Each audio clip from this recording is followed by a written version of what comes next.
Wife quit her job to start a business but never did, so I supported her for years while she spent thousands on unwanted things until I put her on a weekly budget, until she tried to commit identity fraud and open credit cards in my name. I, 34M, have been married to my wife, 32F, for 4 years. I have a stable job that pays well. My wife, on the other hand, does not work currently. She had a job when we first married, but she quit after less than a year.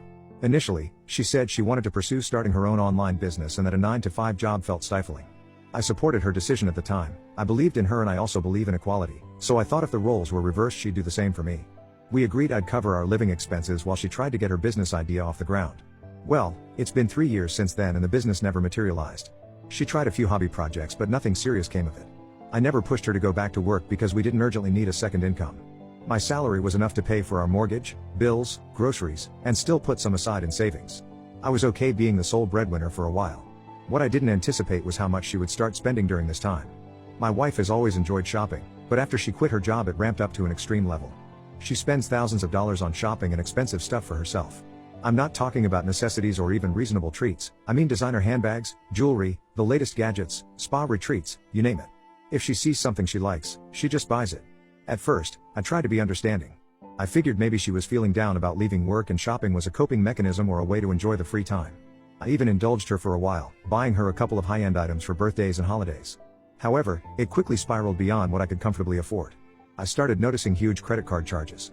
In 1 month, she spent over $5,000 on our joint credit card on luxury items and high-end salon services. Another month, it was close to $3,000 on clothes, shoes, and decor. These were on top of all our regular bills. It started eating into our savings. I had a serious talk with her then. I explained that we needed to budget and watch the spending, or we would run into financial trouble. She listened and said she'd try to cut back, but I could tell she wasn't really happy about it.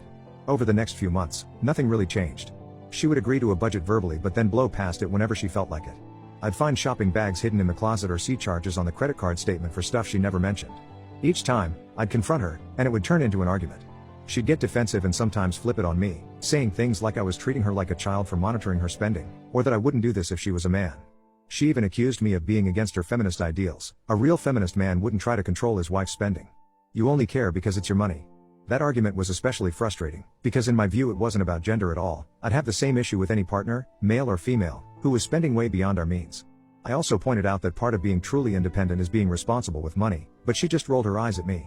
After one particularly bad blow-up, when I discovered she secretly opened a store credit card and racked up $1,200 on it in a week, I realized talking and pleading wasn't getting through to her. We were on the road to financial ruin if this continued. I had to take more decisive action to protect our finances. So, as a last resort, I set a firm limit on her spending. I canceled our joint credit card to prevent further damage.